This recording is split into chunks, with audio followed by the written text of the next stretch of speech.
A German nun who never left her monastery once called a city she'd never seen the ornament of the world. That city was Córdoba, and it reached its peak not during the height of the Islamic Empire, but after it fell apart. How can a civilization's golden age happen after its empire collapses?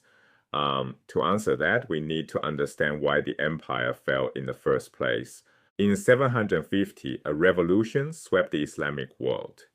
The Abbasid dynasty, the family that would rule the Islamic world from Baghdad, overthrew the Umayyads and built a new capital on the Tigris River. At its height, the Abbasid Caliphate stretched from North Africa to Central Asia, roughly the size of the Roman Empire. At its peak, Baghdad became a cosmopolitan center of learning, trade, and governance. But here's the problem the early caliphs didn't foresee. The first Islamic conquerors taxed lightly, relying on confiscated estates.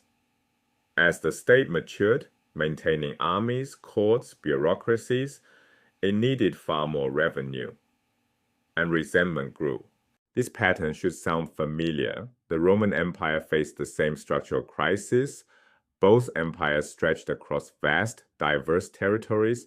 Both needed ever larger armies to defend ever longer borders.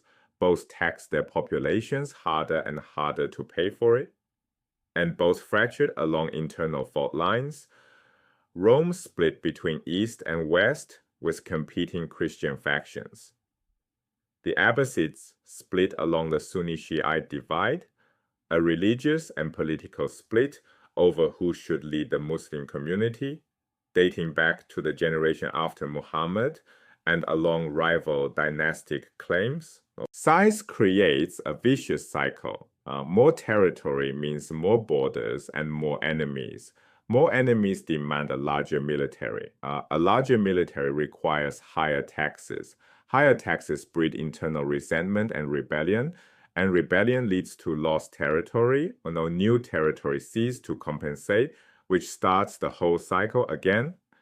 This is the imperial overextension trap, and no empire in history has escaped it forever. The Abbasid system held together from roughly 750 to 910, but the cracks appeared early. Umayyad Spain was never under Abbasid control. A surviving Umayyad prince established an independent state there in 756, just 6 years after the Abbasid revolution. By the 10th century, the Fatimid dynasty, a Shiite dynasty, seized control of Egypt.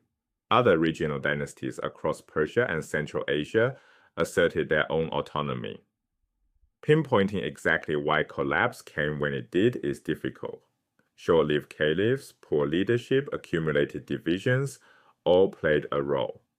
But the structural pressures made fragmentation nearly inevitable. The caliphate broke apart. But here's where the story gets interesting, because what came next wasn't decline. It was flourishing. The successor states weren't lesser versions of the caliphate. They were in many ways better governed, more compact, more responsive to local needs, and just as culturally brilliant. Consider Córdoba under Umayyad Spain. In the 10th century, it was the largest city in Western Europe. Christians, Jews, and Muslims studied side by side. Its libraries held hundreds of thousands of volumes. Its reputation was so extraordinary that it crossed every cultural and religious boundary in Europe. Roswitha of Gandersheim, a cloistered nun in a German monastery over 1,500 kilometers from Spain, called Córdoba the ornament of the world. She never made the journey. She never saw the great mosque or the bustling markets. Yet even from behind monastery walls, Córdoba's brilliance was undeniable. This is the key insight. Political fragmentation didn't diminish cultural brilliance. It may have enhanced it.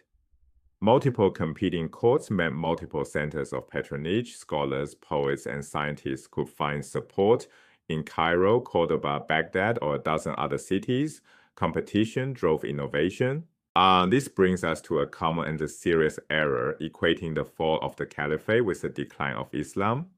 Arabs remained the dominant force in Egypt, North Africa, and much of the Middle East.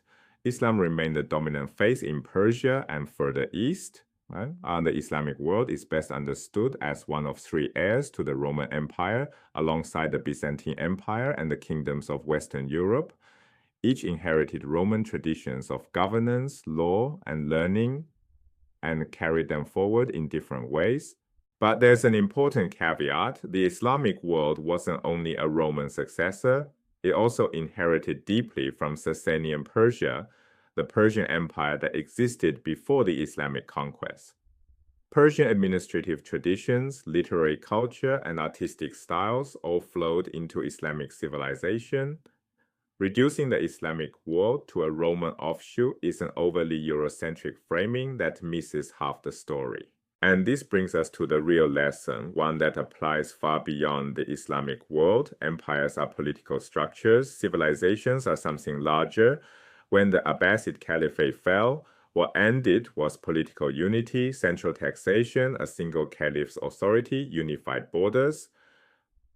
What didn't end was Islam as a faith, Arabic as a shared language of learning, scientific and cultural achievement, or the trade networks that connected the Islamic world from Spain to Southeast Asia.